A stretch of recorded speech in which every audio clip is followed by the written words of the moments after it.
नमस्कार प्यारे दोस्तों। आज मैं एक ऐसे मुद्दे पर बात करना चाहती हूँ जो काफ़ी विचारणीय मुद्दा चल रहा है। अगर आप लोग डेली का न्यूज़ सुनते हो तो अभी आपने सुना होगा, थोड़े दिन पहले ही बिहार की एक भोजपुरी नायिका हैं अनुपमा पाठक, उन्होंने हाल ही में सुसाइड किया है 2 अगस्त को। अब बात यह है कि आखिर सुसाइड किया क्यों, और सुसाइड से जस्ट एक दिन पहले उन्होंने फेसबुक लाइव आकर एक बात कही थी।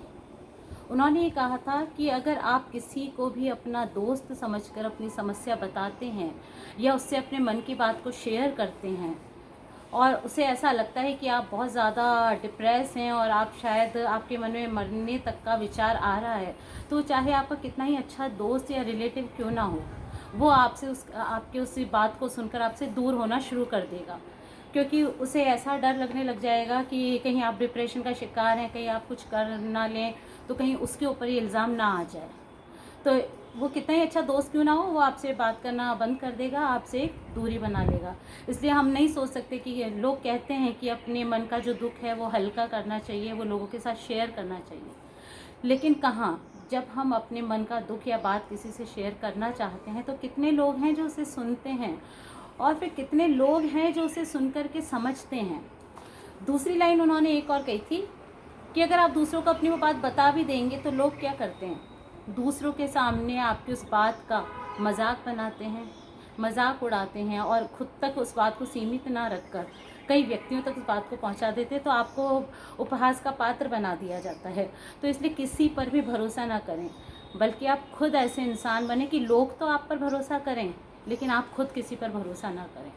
तो जब उन्होंने जस्ट सुसाइड के एक दिन पहले फेसबुक लाइव आकर और ये वाली बात कही, तो ऐसी कुछ बातें हमें सोचने पर मजबूर करती है कि आखिर ऐसा क्यों होता जा रहा है कि इंसान इस तरीके की बातें करता है और अगले दिन हमें पता चलता है कि उसने सुसाइड कर लिया। इसके कुछ रीज़न हैं। अभी वर्तमान समय में हम देखें तो मानते हैं कि वर्तमान समय में इतनी परेशानियां और व्यक्ति मानसिक अवसाद का शिकार हो चुका है बहुत सारी परेशानियों से, कि उसके मन में विचार आता है कि एक आखिरी रास्ता उसे सुसाइड का ही दिखाई देता है। और इसके 2 रीज़न बड़े माने गए हैं, एक तो डिप्रेशन और दूसरा है अकेलापन। तो इस डिप्रेशन और अकेलापन से बचने के क्या उपाय हैं, हम इन पे बात नहीं करेंगे। बात ये है, मैं सिर्फ उस बात को लूँगी जो अनुपमा पाठक ने कही थी। उसने कहा कि अगर आप किसी से अपना दुख शेयर करते हैं तो आपको समझता नहीं है, बल्कि आपसे एक दूरी बनाने लग जाता है।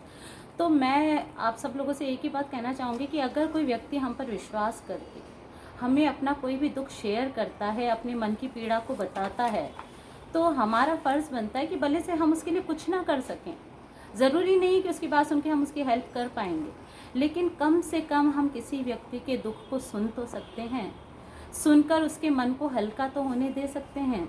ज़रूरी थोड़ी ना है कि हम उसके लिए कुछ करेंगे तो ही कर पाएंगे, नहीं। कई बार ऐसा होता है कि सिर्फ हमें यूँ लगता है, हम मन में अंदर इतना इस तरीके से भरे हुए होते हैं कि हमें लगता है कि कोई एक व्यक्ति सिर्फ हमें सुन ले, तो अगर सुन लेगा तो भी हमारा आधे से ज़्यादा दुख बाहर निकल जाता है। लेकिन लोग आजकल सुनना भी पसंद नहीं करते हैं। सुनते ही उन्हें लगता है कि कहीं ये व्यक्ति अपना दुख हमें इसलिए तो नहीं सुना रहा कि इससे हमें हमसे इसे किसी मदद की ज़रूरत है, और लोग सीधा उससे कन्नी काटने लग जाते हैं। लेकिन मैं आपको बताऊं कि मानवता के नाते या इंसानियत के नाते ही सही, अभी हम लोगों में इतनी भावनाएं होनी चाहिए कि अगर हमारे सामने कोई दुखी व्यक्ति आता है और वो अपने मन की बात आपसे शेयर करना चाहता है, तो कुछ उसके लिए ना कर सकें, लेकिन कम से कम प्लीज़ उसे ध्यान से सुने ज़रूर, और सुन के बस वो हम उस व्यक्ति को एक सांत्वना दे सकते हैं। इससे भी उस व्यक्ति का जो आधा दुख है वो ख़त्म हो जाता है। अभी जस्ट 2-3 महीने पहले ही 14 जून को सुशांत सिंह ने भी सुसाइड किया। उसके भी रीज़न अभी तक पता नहीं पड़े हैं, लेकिन कहा जा रहा है कि पिछले 6 महीने से सुशांत राजपूत जो हैं वो डिप्रेशन का शिकार थे। उनकी 6 महीने से डिप्रेशन की दवाइयाँ चल रही थी। लेकिन ये डिप्रेशन था क्यों? लोग बोलते सुशांत सिंह तो इतना हंसता मुस्कुराता हुआ चेहरा था, वो इतना खुश नज़र आता था, वो तो फिल्में भी ऐसी बनाता था कि लोगों को जीने के लिए मोटिवेट किया करता था। तो फिर आखिर ऐसा क्या हुआ? ना उसके पास पैसों की कमी, किसी भी चीज़ की कमी नहीं, हर तरीके से वो इंसान आपको हंसता मुस्कुराता खेलता खुश नज़र आ रहा है। फिर आखिर उसने ऐसा कदम क्यों उठाया? तो कई बार ऐसा होता है कि ज़रूरी नहीं है जो हँसता मुस्कुराता इंसान है, जो हमेशा पूरी दुनिया के सामने हँस रहा है, मुस्कुरा रहा है, तो उसे कोई दुख ना हो या उसे कोई अवसाद ना हो। एक्चुअली जितनी बड़ी हमारी इमेज होती है, तो एक इमेज बिल्डअप जो होती है हमारी, उस वजह से व्यक्ति जो है वो और ज़्यादा अंदर से अवसाद का शिकार हो जाता है, क्योंकि उसे लगता है कि वो दुनिया के सामने तो इतना आराम से मुस्कुरा रहा है, उसके पास कोई कमी नहीं है, और वो लोग सोचते हैं ये इतना खुश है तो इसे क्या दुख होगा, तो वो आखिर अपना दुख सुनाए भी किसे, अपनी तकलीफ बताए भी किसे। तो ऐसे व्यक्ति जो होते हैं वो भी अंदर ही अंदर डिप्रेशन का शिकार होते जाते हैं। अब रीज़न नहीं पता कि सुशांत सिंह राजपूत ने ऐसा क्यों किया, लेकिन फिर भी जहाँ तक सुनने में आ रहा है यही कि उसका सबसे बड़ा जो रीज़न था वो था अकेलापन। और अकेलापन तभी होता है जब हम दोस्त नहीं बनाते, या फिर जब हम जो दोस्त बनाते हैं वो ऐसे नहीं होते। दोस्त ऐसे बनाइए जो हमेशा सिर्फ खुशी में आपका साथ न दें। जब आपके ऊपर दुख तकलीफ़ पड़ रही हो, जब सबसे ज़्यादा जीवन के जिस मोड़ पर हमें एक अच्छे दोस्त की ज़रूरत हो, तब वो आपको सुनने के लिए, आपकी मदद करने के लिए तैयार हो, तो जीवन में ऐसे दोस्त बनाने चाहिए। तो कोई भी इंसान आपके सामने आता है, मैं मानती हूँ कई बार लोग हमें ऐसी बातें बोलते हैं जो बहुत ज़्यादा डिप्रेस होता है, और वो ऐसी मरने की बातें करता है तो गुस्सा भी आता है, और हम सोचते हैं कि ऐसी बातें क्यों कर रहा है, कहीं इसने उल्टा सीधा कदम उठा लिया तो कहीं हमारे ऊपर कोई बात ना आ जाए, तो इस वजह से हम उससे दूरी बनाना भी शुरू कर देते हैं। लेकिन ऐसा नहीं है। मैं आपको बताऊं, मैं साइकोलॉजी की टीचर हूं, तो मेरे जीवन में बहुत सारे ऐसे लोग आते हैं, जैसे ही वो सुनते हैं कि मैं साइकोलॉजी पढ़ाती हूं या मैं मनोविज्ञान की शिक्षिका हूं, तो उन्हें बस लगता है कि हम इसे अपने मन की बात बता दें, ये तो ज़रूर से हमारे मन की बात को सुनेगी, समझेगी, और फिर उसका कुछ हमें सॉल्यूशन भी बताएगी। अब मैं आपको बता दूं कि मेरे पास सॉल्यूशन कुछ नहीं होता है, लेकिन हाँ, मैं कम से कम इतना ज़रूर करती हूँ कि आज तक जिस भी व्यक्ति ने मुझे अपने मन की बात बताने की कोशिश करी, चाहे वो कोई भी हो, मैंने हमेशा हर एक व्यक्ति के मन की बात को सुना है, और वो बात कैसी भी हो। बाद में कई लोग बोलते भी कि आपने हमारी इस बात को भी सुन लिया, कर लिया, आपको बुरा तो नहीं लगा। तब मैं यही कहती हूँ कि व्यक्ति को अपने मन की बात कहने का अधिकार है, और शायद आप मुझ पे कुछ विश्वास करते होंगे कि मैं आपको समझ पाऊँगी, सुन पाऊँगी, इसी विश्वास पर आपने अपनी वो बात मुझे कही होगी।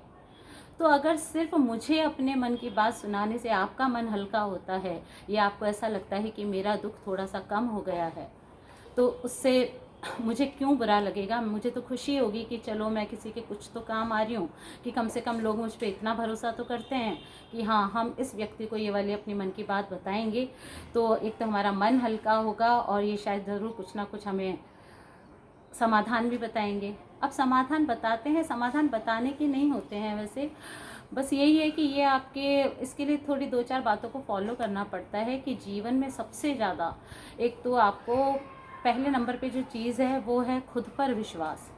सबसे पहले खुद पर विश्वास रखिए, क्योंकि जीवन में बहुत सारी प्रॉब्लम्स है, ऐसा नहीं है कि एक ही व्यक्ति के जीवन में आती है, सभी के जीवन में सभी तरीके की प्रॉब्लम्स आती है। लेकिन बस ये है कि हमें अपने ऊपर भरोसा होना चाहिए कि नहीं, ये जो बाधा आई है, मुसीबत आई है, मैं इससे भी निपट लूँगा और इसका भी सामना कर लूँगा।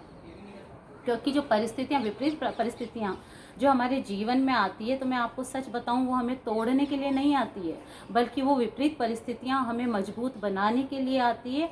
क्योंकि अगर वो विपरीत परिस्थितियाँ कभी आपके जीवन में ना आए ना, तो आपको पता ही नहीं पड़ेगा कि आपके अंदर कितनी सारी असीम क्षमताएं और संभावनाएं छुपी हुई है, कि आप अकेले अपने दम पर कुछ भी कर सकते हो। क्योंकि जब तक हमारे ऊपर मुसीबत नहीं आती ना, तब तक हमें पता भी नहीं पड़ता, क्योंकि उसका समाधान हम ढूंढते नहीं हैं। तो जो विपरीत परिस्थितियाँ हैं वो आपको मजबूत बनाने के लिए आती है, तो आपको अपने आप को तैयार रखना है कि हमें इस परिस्थिति से अब कैसे मुकाबला करना है। दूसरा है कि हमेशा सकारात्मक, पॉजिटिव रहिए। जीवन में पॉजिटिविटी बहुत ज़रूरी है, क्योंकि सबसे ज़्यादा डिप्रेशन तब आता है जब हम किसी भी चीज़ को देखते डर जाते हैं। कोई भी बात हमारे सामने आई, कोई भी मुसीबत, छोटी सी भी एक परेशानी हमारे सामने आई, और हम ये सोचना शुरू कर देते हैं कि नहीं, ये तो मुझसे होगा ही।